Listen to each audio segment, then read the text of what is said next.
Selamat pagi, ya kita mulai sekarang ya, Litfest 06 tanpa sadar ya. Hari ini kita akan kedatangan beberapa speaker hebat lagi, beberapa sudah hadir di antara kita. Selamat pagi Pak Robi, selamat pagi Pak Diki, dan Selamat pagi, beliau berdua teman-teman ada Pak semuanya. Miftah nanti. Ya, Pak Miftah Amin dari Paragon Tech Inovasi juga akan cerita. Di masa pandemi ini ya, yang paling kangen kita dengar itu adalah tips dan trik bagaimana tetap bertahan bahkan berkembang. Wah, di masa pandemi katanya jualan susah, ini nggak bisa, itu nggak bisa. Kita sangat merindukan bagaimana kita bisa mengetahui hal itu. Dan kebetulan, 3 tamu kita hari ini memang memiliki prestasi untuk menahkodai perusahaan masing-masing di masa pandemi dengan luar biasa. Yang paling pagi adalah Pak Robi. Selamat pagi Pak Robi. Selamat pagi, Coach Han. Ya, sahabat saya dari Jogja ini ya, jadi bikin saya kangen untuk makan gudeg, untuk jalan-jalan. Monggo, ditunggu. Pak Robi ini teman-teman adalah Ketua AMA Yogyakarta saat ini, dan beliau juga adalah distributor resmi Tupperware untuk wilayah Jogja dan sekitarnya. Dan saya baru dapat bocoran nih, di tengah pandemi ini beliau tetap penjualannya nomor 1 se-Indonesia. Lah gimana caranya gitu ya. Nanti kita akan dengar langsung dari Pak Robi.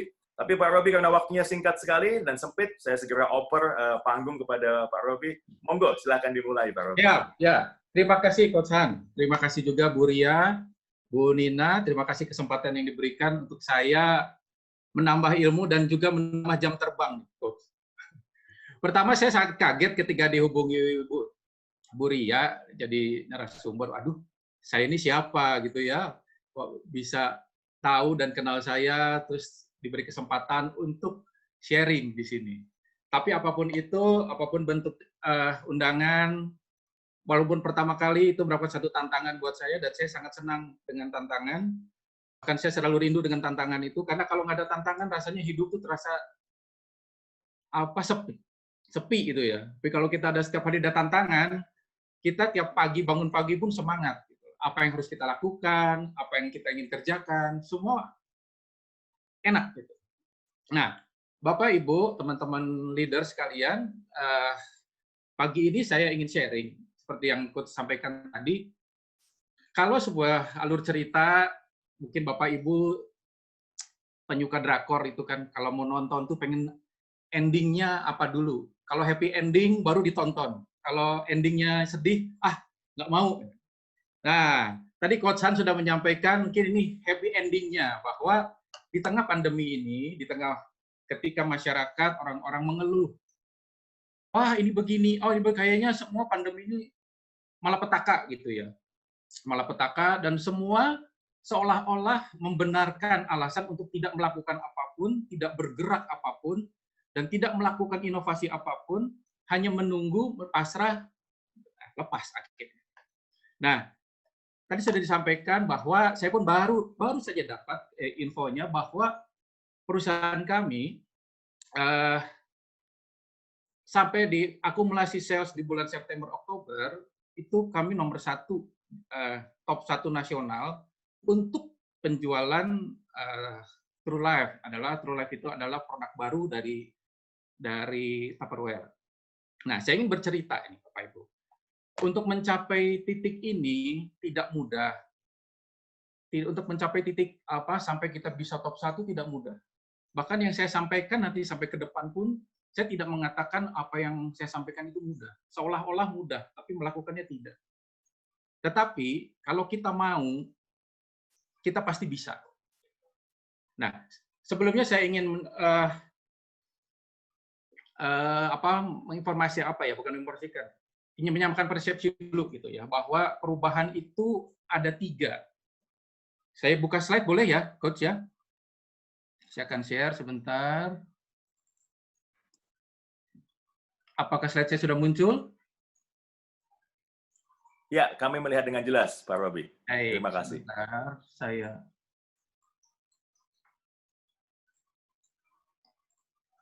Ya, baik, saya akan dari sini.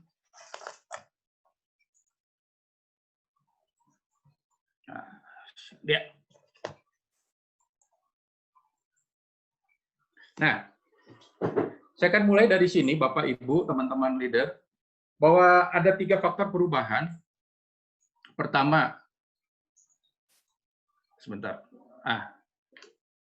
kita berubah karena satu, kita mendapatkan pengetahuan yang baru, knowledge ya. Misalnya kita mengikuti seminar, kita mengikuti ya seperti sekarang inilah webinar, mendapat ilmu, mendapat insight gitu ya. Apa yang kita dapatkan dari seminar itu membuat pengetahuan kita semakin luas. Misalkan, wah, aku omsetku kok begini, kok tidak naik-naik gitu kan ya. Gimana caranya menaikkan omset? Kalau sedang kuliah kok kuliahku begini-begini aja ya, gitu. Kok nilaiku nggak naik-naik, kok aku masih males dan sebagainya. Dapat suntikan motivasi, dapat suntikan apa, oke, dia berubah. Yang kedua, kita memiliki goals, kita memiliki dream, memiliki mimpi. Kita ingin apa? Mimpi apa gitu. Cita-cita kita apa? Kita pengen jadi miliarder, kita pengen rumah mewah, atau kita pengen keluarga yang bahagia atau apapun itu. Nah, setelah itu pasti kita akan berubah gitu. Mau tidak mau ya tergantung kita. Yang ketiga adalah krisis. Seperti sekarang inilah pandemi gitu ya. Ini krisis. Krisis ini bukan krisis main-main gitu kan. Ini beda dengan krisis tahun 97 dulu. Kalau tahun 97 krisis kita masih bisa bergerak, kita masih bisa melakukan apapun. Kalau krisis sekarang ini berbeda, Bapak Ibu. Sekarang benar-benar ketika pertama diumumkan pandemi, semua di rumah, ketakutan. Boro-boro mau belanja barang kebutuhan yang kita jual, mereka berbondong-bondong cari masker, cari hand sanitizer, dan lain-lain. Nah, pagi ini tentu kita akan menyoroti krisis ini. Nah, bagaimana sesuai judulnya merespon perubahan? Ada beberapa respon yang akan muncul. Yang pertama, menyerah. Sulit sekali gitu kan. Sudahlah, saya mana bisa. Saya mana mampu. Siapa sih saya? Tantangan sebesar ini, kapasitas saya seperti apa? Sudahlah. Ada juga yang menerima tapi pasrah. Ya sudahlah, mau apa lagi? Sudah jalanin aja lah. Tetapi ada juga yang berpikir positif. Dan berpikir positif ini pasangannya adalah berperasaan positif, Bapak Ibu. Kalau kita yang sudah terbiasa berlatih berpikir positif, itu berperasaan positif itu sudah otomatis masuk. Cuma sering muncul pertanyaan ke saya, Pak, saya sudah mencoba berpikir positif, tapi kenapa saya tidak berubah-berubah? Tapi kenapa saya masih begini-begini saja? Banyak pertanyaan-pertanyaan seperti itu. Akhirnya saya coba pisahkan antara berpikir positif dan berperasaan positif. Apa bedanya? Ini berdasarkan pengalaman saya ya Bapak Ibu leaders. Jadi kalau ada yang berbeda, yuk kita diskusikan. Menurut saya, kalau hanya berpikir positif itu, kita berusaha mendamaikan hati kita, menekan perasaan-perasaan kita, pikiran-pikiran negatif yang muncul. Sudahlah, nggak apa-apalah, dia nyakitin saya, ya sudahlah, nggak apa-apalah, kondisi krisis kayak gini, adalah, ya jalanin aja lah. Sedangkan hatinya tetap diliputi rasa takut dan gelisah. Lama-lama, kalau seperti ini terus, kita lelah. Karena hukum fisika mengatakan segala sesuatu yang ditekan, maka ia akan menekan balik. Ketika dia tidak ada kepasrahan, tidak ada yang berperasaan positif, dia akan lelah. Karena ketika dia lelah, perasaan-perasaan negatif itu muncul kembali, dan dia sudah kelelahan, ya stres. Nah, tapi kalau kita memiliki perasaan positif, kita selain mencoba mendamaikan, menekan pikiran, tapi kita juga mencoba mengerti dan memahami pokok permasalahan dari perubahan itu. Kalau kita sudah mengerti dan kita memahami, aku harus berubah karena memang masuk akal, karena memang harus begini, dan kita mulai menerima. Setelah kita menerima, kita mulai berlapang dada, ikhlas.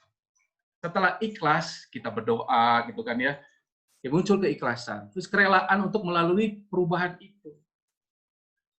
Ada tenang, ada damai. Bapak Ibu yang kalau kita ngelihat keluar ya sangat memprihatinkan gitu. Ada banyak yang di PHK, banyak yang dirumahkan gitu. Mereka stres. Tetapi di tengah mereka ada yang mereka seperti tadi menyerah, ada yang juga pasrah, tapi ada juga mereka yang bangkit. Nah, kualitas respon yang kita berikan, kualitas respon yang kita munculkan, itu menentukan kualitas hidup dan kualitas bisnis kita. Percaya nggak percaya, itulah yang terjadi dengan apa yang saya alami sampai hari ini.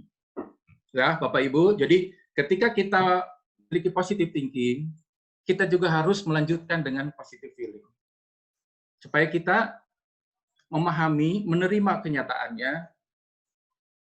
menerima dengan lapang dada, keikhlasan, kerelaan, ada ketenangan. Baru ketika hati kita merasakan seperti itu, pikiran kita tenang, rileks, baru setelah itu akan muncul ide-ide gila, ide-ide baru untuk menaklukkan tantangan. Kecepatan. Bagi saya, perubahan adalah hal yang biasa dalam hidup. Mungkin bagi kita juga ya, karena sejatinya yang abadi sebenarnya perubahan. Sebenarnya Bapak Ibu, perubahan itu kita makhluk yang sangat adaptif loh dengan perubahan. Kita bisa mengingat ketika kita SD naik kelas, itu perubahan loh. Kita beda guru lagi, beda teman-teman. Demikian dari SMP ke SMA, SMA itu perubahan loh itu.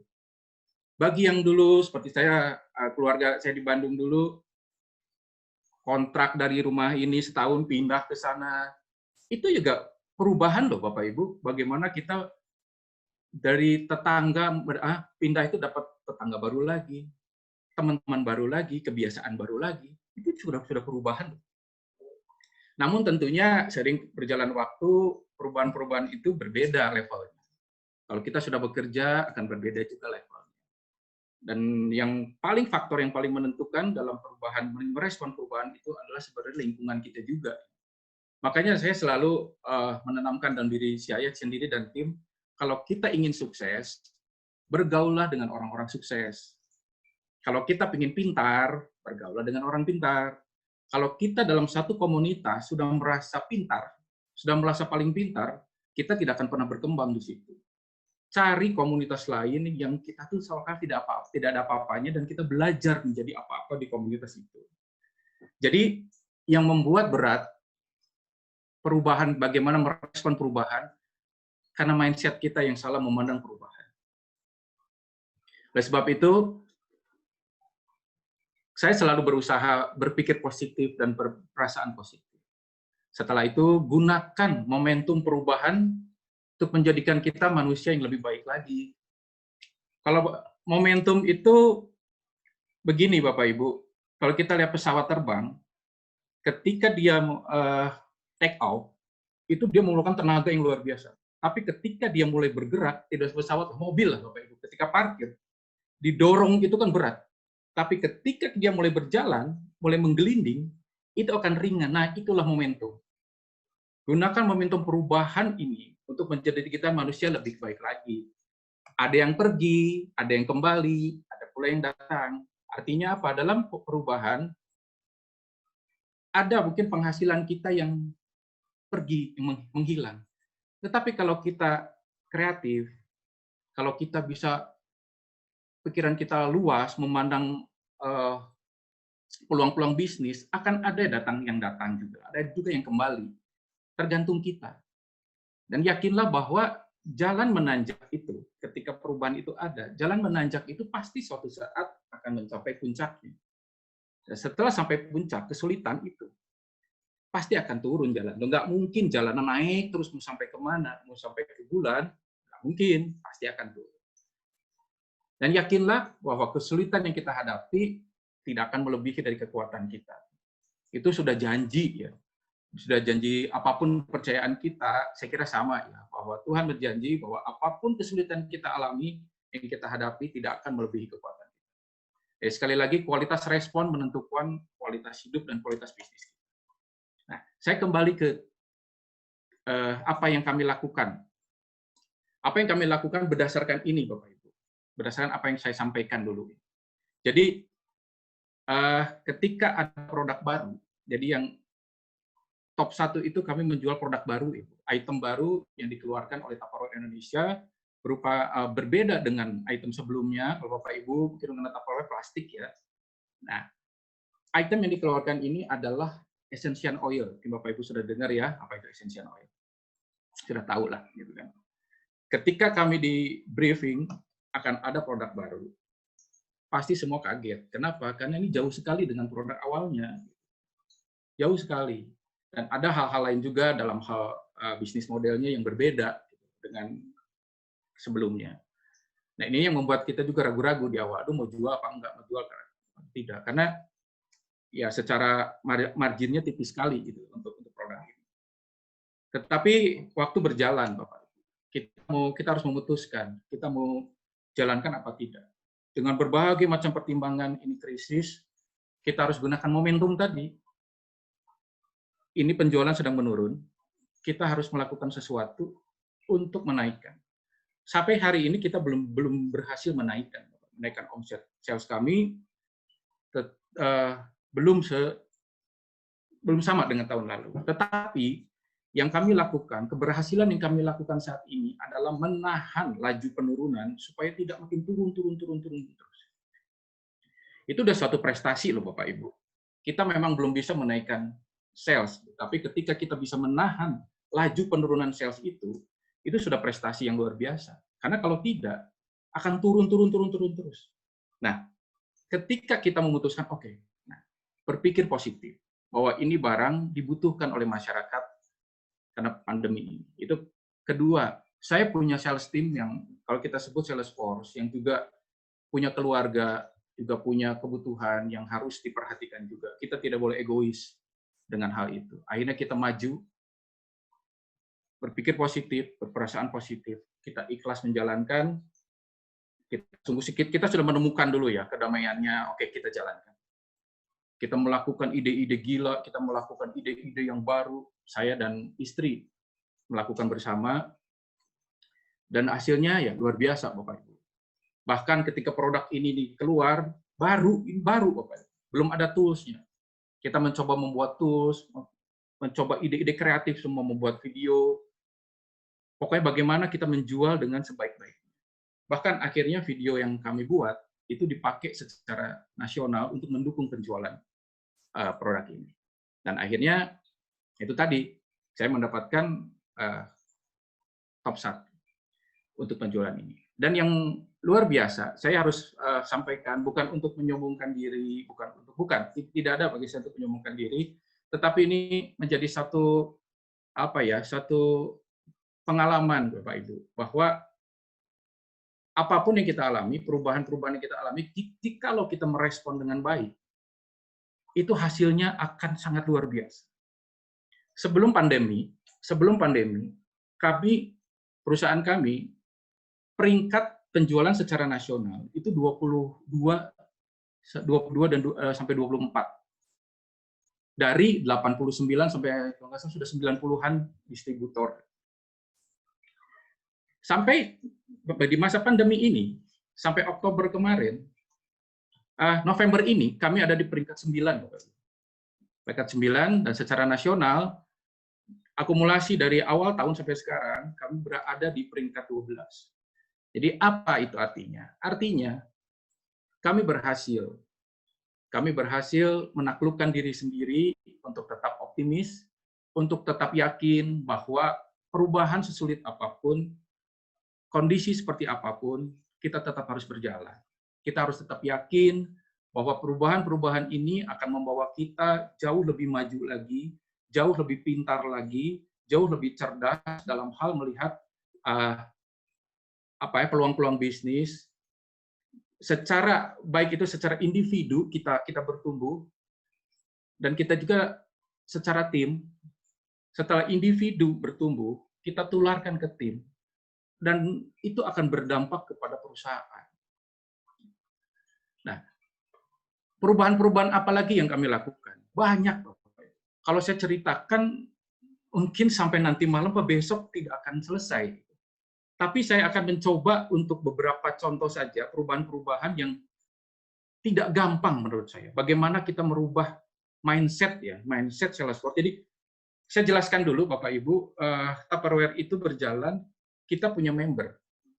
Kalau Ibu multi level, katakan boleh multi level, Ibu daftar menjadi member kan Bu. Nah, kalau di Tupperware yang mendaftar itu kami namakan Salesforce. Salesforce ini secara Tupperware namanya self tapi kami menganggap ini sales team gitu ya Bu. Ini secara internal kami. Jadi tugas kami bukan hanya menerima mereka datang belanja, enggak Bapak Ibu. Kami membina mereka, kami mendidik mereka, mentraining mereka. Jadi bisnis kami sebenarnya bisnis memberdayakan. Bisnis memberdayakan dan bisnis mencerahkan para ibu-ibu. Materi yang kami dapatkan itu adalah dampak dari apa yang kami lakukan. Jadi tugas kami adalah terus memotivasi, terus memberikan arahan-arahan. Nah, bayangkan Bapak Ibu, tugas kami memotivasi. Ketika kami jatuh, ketika kami drop, siapa yang mau memotivasi kami? Tidak ada, Bu. Kita yang harus menumbuhkan sendiri. Nah, itulah kualitas seorang leader. Saya tidak mengatakan saya seorang leader yang baik, tidak. Saya pun belajar menjadi seorang leader yang baik. Seorang leader yang baik itu selalu tampil di depan, tidak bersembunyi di belakang ketika ada kesulitan. Ketika ada kesulitan, dia tampil ke depan. Kayak tokoh leader yang paling saya suka dan paling saya panuti adalah, kalau Ibu tahu, pada sejarah perjuangan bangsa, itu ada Jenderal Sudirman, Panglima Besar Jenderal Sudirman. Itu bagi saya seorang leader yang luar biasa. Dalam satu cerita, Presiden Soekarno pernah bilang, Sudirman, gitu katakan, istirahat kau sakit. Dia sampaikan, maaf Pak Presiden, Sudirman yang sakit. Panglima besar tidak pernah sakit. Itulah contoh yang luar biasa. Saya akan contoh-contoh ya Bapak Ibu, apa yang kami lakukan dan perubahan-perubahan seperti ini. Bayangkan Bapak Ibu, ini penjualan kami, kegiatan kami sebelum pandemi, meriah Bapak Ibu. Meriah sekali. Bapak Ibu lihat ekspresi-ekspresi yang penuh optimis, ya, luar biasa.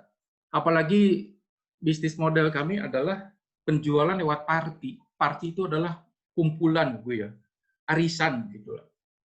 Jadi tidak one by one begitu ya, tapi dalam satu arisan, dalam satu pertemuan kami lakukan di situ Pak. Bayangkan kami sudah lakukan berpuluh-puluh tahun seperti itu dari awal buka, tiba-tiba harus berubah karena pandemi. Itu bukan hal yang mudah. Sekarang kita jual melalui seperti ini. Ini tidak gampang mendidik para sales pros untuk berubah dari yang offline menjadi online, tidak gampang. Sampai hari ini kita masih berusaha untuk membiasakan. Seramai ini Bapak Ibu meriah dan selalu antusias. Nah, berubah menjadi seperti ini. Ini tidak mudah Bapak Ibu merubah mereka untuk mau melakukan ini, butuh etos kerja yang luar biasa, butuh dorongan-dorongan yang luar biasa, bahkan bukan hanya mendorong itu sudah nggak ngefek, tapi ditarik. Kalau ditarik itu berarti kita di depan dan menarik mereka. Itulah saya katakan bahwa leader adalah lokomotif perubahan dalam perusahaan. Ini kondisi kegiatan meeting setiap minggu, setiap bulan kita seperti ini, ramai sekali, meriah sekali. Tiba-tiba berubah menjadi lewat Facebook begini, Bapak. Ketika kita meeting offline itu kita biasa 100-150 orang. Begitu pandemi, yang datang di awal-awal tuh yang ikut online itu paling 20, 15, 20. Rasanya hati itu ketika memulai perubahan itu, aduh, gitu kan. Padahal persiapan untuk online itu jauh lebih berat dibanding offline. Karena sumber daya manusianya lebih banyak, teknisinya lebih banyak lah begitu. Dan kita lakukan semua itu sendiri. Dulu riwayat ke luar negeri, sekarang diganti cash, bonus. Ini meeting kita seperti ini, menjadi Zoom. Ini tidak mudah. Bayangkan ibu-ibu gitu kan, yang maaf secara pendidikan lebih banyak SMA ke bawah dibanding SMA ke atas. Jadi ketika kami menjelaskan pun bahasa kami harus bisa menjangkau keduanya antara level pendidikan itu. Bagaimana kami menjelaskan kepada mereka perubahan ini, membiasakan mereka tuh berubah dari offline menjadi online. Untuk Zoom aja, apa itu Zoom pertama? Akhirnya kami jelaskan, belum mengerti juga Bapak Ibu. Akhirnya Bapak Ibu punya anak, coba anaknya tolong. Akhirnya anaknya yang masih SD, SMP kami ajarkan, tolong disetkan ini nak, kasihkan ibu kalau sudah bisa berhasil. Sampai seperti itu kami ajarkan. Pak, ini kami tidak bisa. Kenapa? Saya lihat ternyata handphonenya handphone maaf, handphone yang RAM-nya 1. Nah, bayangkan kalau RAM-nya 1, nggak mungkin bisa akses dengan kecepatan seperti itu. Gimana caranya kami berpikir, akhirnya kami buat challenge untuk mendapatkan handphone.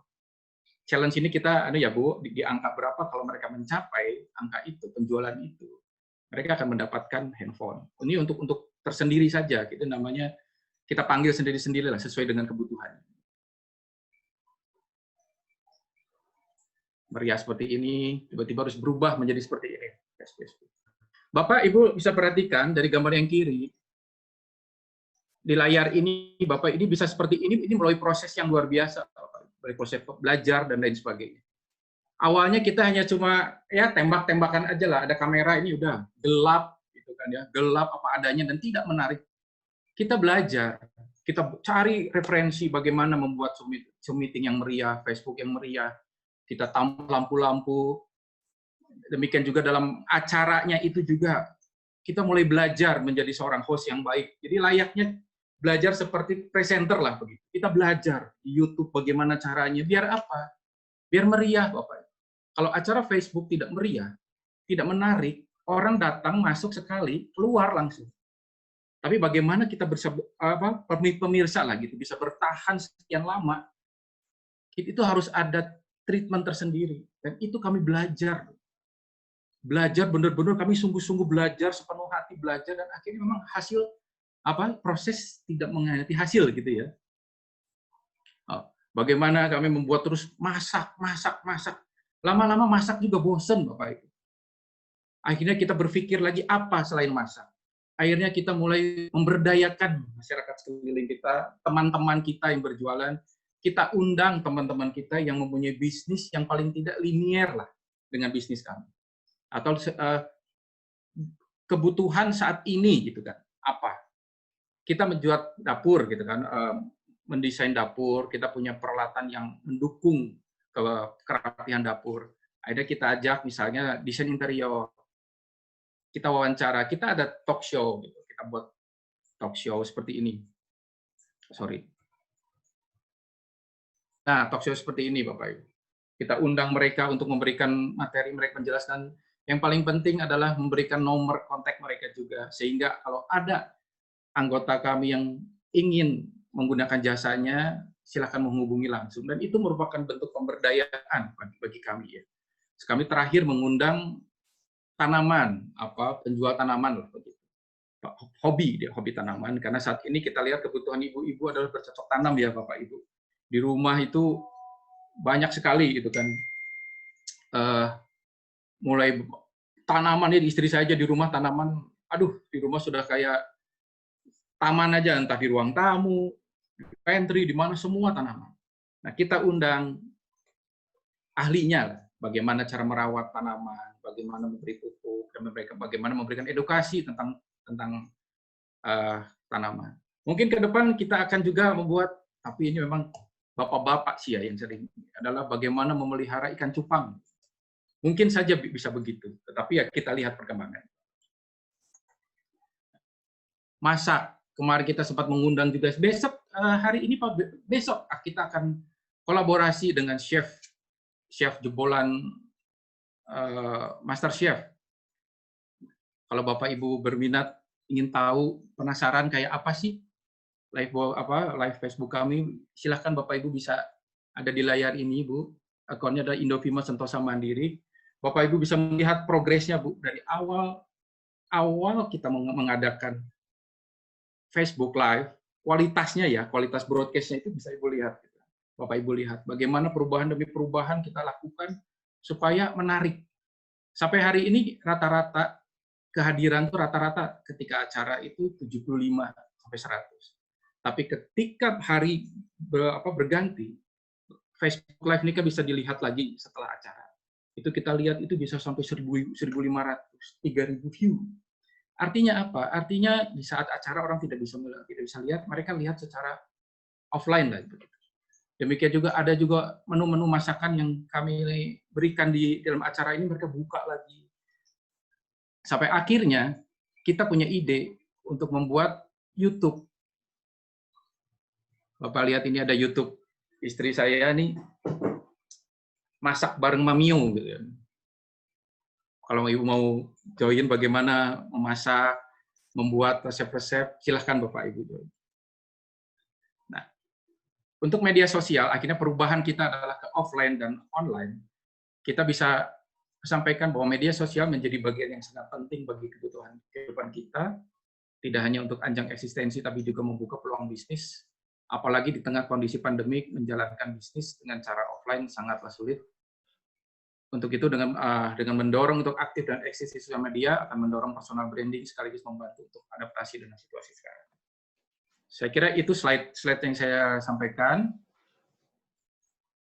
Nah, itu sharing saya Bapak Ibu, mungkin waktu juga yang tidak bisa panjang lebar, tapi mungkin bisa dengan tanya jawab kalau ada pertanyaan, dan bila ada kekurangan tentu tolong saya dimaklumi karena saya pun masih belajar. Saya juga punya mimpi, Coach. Saya punya mimpi untuk jadi pembicara, gitu ya.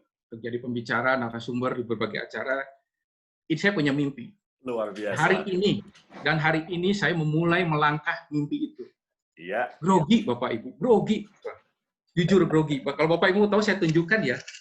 Saya mencatat sampai apa yang ingin saya sampaikan sudah saya catat. Ini baru satu buku loh ini. Buku lain tuh. Artinya apa? Artinya dalam setiap apapun yang saya lakukan, saya selalu mempersiapkan dengan baik. Saya selalu well prepared. Kenapa? Karena kita tahu di lapangan itu tidak mudah. Kalau persiapan kita tidak 100%, bahkan kalau bisa persiapan kita itu 200%. Ketika ada halangan, rintangan, itu paling turun di angka 150 atau mungkin 200, terlalu inilah. 100% kan begitu. Kalau keyakinan kita 100% kita bisa mencapai. Ketika ada kesulitan, ada rintangan, ada halangan, katakan motivasi keyakinan kita itu turun 80%. Tapi kalau kita 80% masih bisa ngangkat lagi untuk 100. Tapi kalau keyakinan kita hanya 60%, begitu ada halangan, rintangan, nyusut sampai 40%, ambiar, hilang. Jadi kembali saya sampaikan satu quotes yang bagus, bahkan sudah sering didengar, bahwa inilah saatnya kita berubah. Pilihannya cuma 2, berubah atau punah. Nah, kita mau pilih yang mana? Saya pilih mau berubah.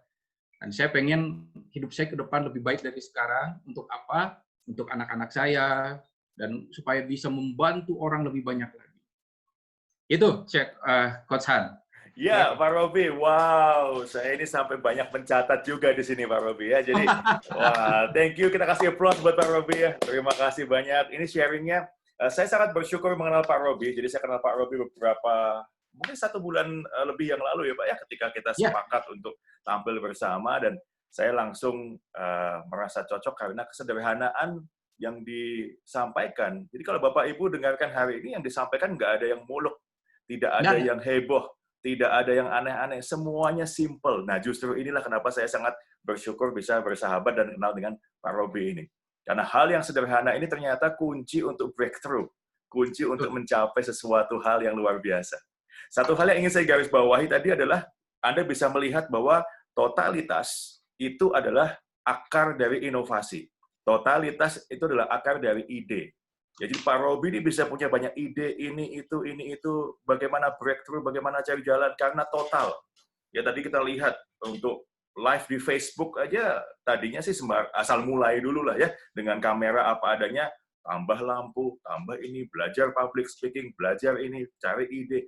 Ini nggak banyak orang yang melakukannya. Ya, orang cuma taunya pindah ke online, titik. Nah, tapi ketika ditanya, gimana saya nggak ngerti bagaimana pindah ke online? Nah, kalau nggak tahu, total lah. Begitu total dan ada preparation, maka pasti akan ketemu jalannya.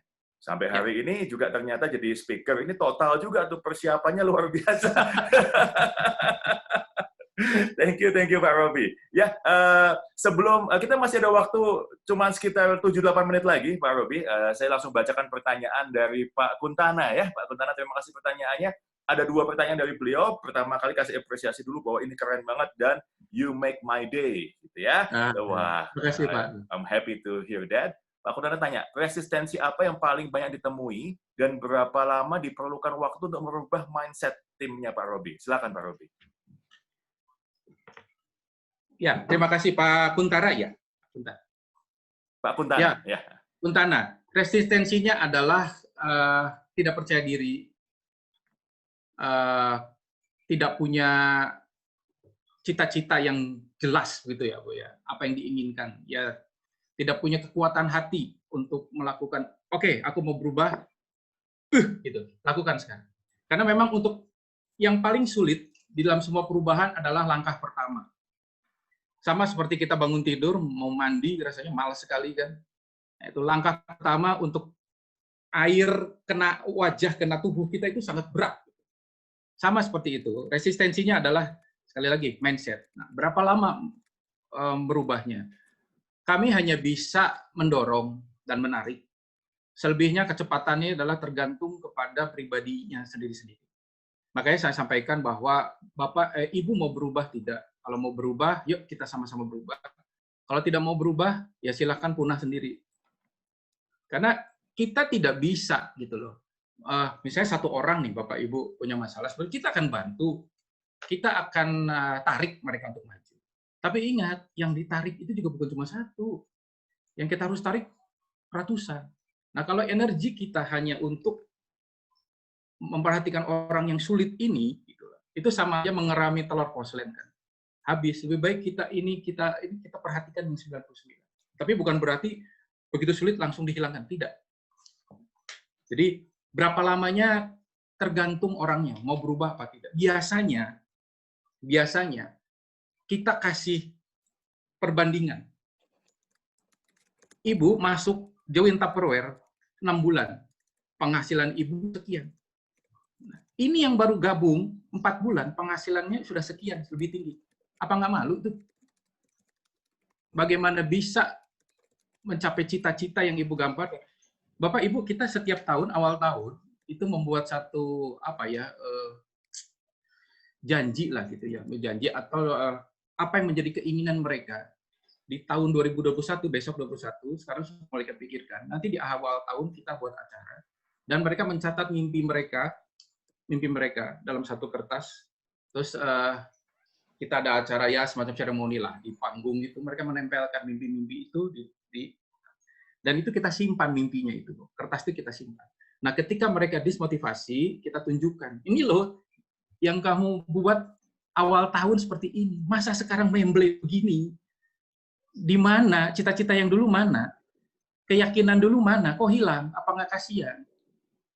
Cita-citamu ini menyekolahkan anak sampai perguruan tinggi lah seperti itu, pengen membelikan anak sepeda motor dan lain sebagainya. Kalau sekarang melempem begini, gimana? Anak-anak yang cita-cita untuk anak ibu ini bagaimana? Apa nggak kasihan? Tuh anaknya sudah besar sekarang, sudah nunggu. Nah, ketika suntikan seperti itu, oh iya. Nah, cukup itu aja dia mau, ketika dia sadar dia mau. Tapi bukan langsung dilepas, kita dorong lagi, kita dampingi. Ayo kita party gitu ya. Istri saya tuh yang sering mendampingi. Kalau saya memang membatasi Bapak Ibu untuk terlalu banyak masuk ke sana karena ya takut ada masalah-masalah dampak yang lain lah begitu ya. Jadi saya lebih ke konsep-konsep dan istri yang menjalankan konsep-konsep tersebut. Saya kira itu, Coach. Oke, thank you Pak Robi. Ya, jadi jelas sekali bahwa perubahan ini ternyata nggak semuanya mau menerima. Ya, ini senada dengan pertanyaan dari Pak Aris Tresna. Ya, sebelumnya Pak Aris Tresna juga mengatakan ini keren banget, gitu ya. Dan beliau tanya apakah perubahan itu semuanya menerima atau enggak. Nah, ini udah dijawab, gitu ya. Jadi jangan sampai juga kita terjebak untuk mengerami telur porselen tadi ya Pak Robi ya. Ya. Nggak akan menetas. Oke, saya langsung ke pertanyaan berikutnya ya. Dari Mbak Ayu Fitri. Nah, luar biasa juga. Ini banyak orang terinspirasi hari ini Pak Robi nih. Ya, jadi beliau tanya nih, kebanyakan di tim saya tidak well prepared karena merasa sudah bisa. Waduh, ini ya, nggak ada prestasi tapi kadang merasa sudah bisa gitu. Nah, ini bagaimana tipsnya Pak supaya tim mau menerima perubahan mindset walaupun sudah ahli tapi tetap mempersiapkan diri dengan baik. Silakan Pak. Terkadang orang yang merasa sudah bisa itu cara menaklukkannya adalah memberi dia tanggung jawab. Nah, Ya, ketika kita ngomong merasa bisa, ya secara halus tentunya ya. Oke, Bapak ini besok misalnya silakan memimpin proyek ini, misalkan begitu, atau memimpin salah satu apalah, punya kegiatan apa. Dan kita lihat hasilnya seperti apa. Tapi bukan berarti juga kita lepas, tidak, kita pantau. Itu pertama. Yang kedua, yang merasa sok pintar ini memang menyulitkan. Tetapi bukan tidak ada cara untuk, bukan menaklukkan ya, tapi lebih sebenarnya meletakkan permasalahannya di tempat yang jelas gitu. Bahwa oke, yang kamu ketahui apa. Banyak kok, di kami pun ada yang merasa sok tahu begitu, banyak. Bukan tidak ada, banyak. Kadang kami membiarkan dulu sampai dia kecentok. Beneran. Kecentok, setelah kecentok itu dia datang, baru. Nah kan, berkali-kali dibilangin, berkali-kali kita sudah sampaikan ini nggak nurut. Sekarang kejadian kan? Nah, ini Bapak Ibu, kalau kita membahas soal ini, saya ingin jawab sedikit tentang apa yang kita dengar dengan influence, itu ya, influence. Ketika kita seorang leader memiliki level influence yang tinggi, itu rata-rata anak buah kita, tim kita itu nurut. Mungkin kita pernah lihat ada satu kumpulan di mana anak buahnya itu sangat mendengarkan apa yang disampaikan pimpinan. Bahkan pimpinan ngomong apapun dilakukan. Itu karena pemimpin itu punya influence-nya tinggi, pengaruh yang tinggi. Nah, semakin tinggi level influence-nya, itu semakin tinggi juga level leadership-nya. Nah, jadi menaklukkan yang seperti ini memang ya kita itu juga harus menaikkan level kita. Gitu. Level di mana orang-orang bisa melihat pengaruh kita. Oleh sebab itu saya katakan, Coach, bahwa kepemimpinan ini adalah keteladanan. Bagaimana seorang pemimpin awalnya anak buah melihat, oh dia bagus, dia hebat. Ternyata setelah dijalani, iya, dia sendiri yang katanya bilang jangan telat. Dia sendiri yang telat. Dibilang jangan over dengan sesama karyawan. Dia sendiri yang over. Jangan begini, jangan telat. Dia sendiri telat. Ya kayak gini nih. Kalau tidak ada keteladanan, bagaimana anak buah ini bisa ngikut? Karena yang dipertontonkan saja ketidaktertiban. Nah, bagaimana tim melihat ketidaktertiban lalu menuntut kita menuntut mereka untuk tertib? Nggak akan pernah gitu ya. Ya, jadi yang sok tahu itu sebenarnya kalau kita meletakkan dari awal tepat itu jarang terjadi. Tapi memang ada, sering terjadi, tapi itulah solusinya. Oke, great. Thank you, Pak Roby. Dan sangat jelas sekali. Terima kasih. Hanya waktu juga yang memisahkan kita hari ini, Pak Roby. Ya. Tapi kayaknya untuk memenuhi cita-cita Bapak sebagai public speaker, lain kali saya akan undang Bapak lagi untuk acara-acara yang lain, gitu ya. Tugas saya membantu mewujudkan impian. Pak Roby, terima kasih banyak. Saya segera beralih ke speaker yang lain. Salam sehat selalu, salam buat keluarga, dan salam buat tim yang ada. Terima kasih. Terima kasih, Coach Han, teman-teman reader. Sukses selalu.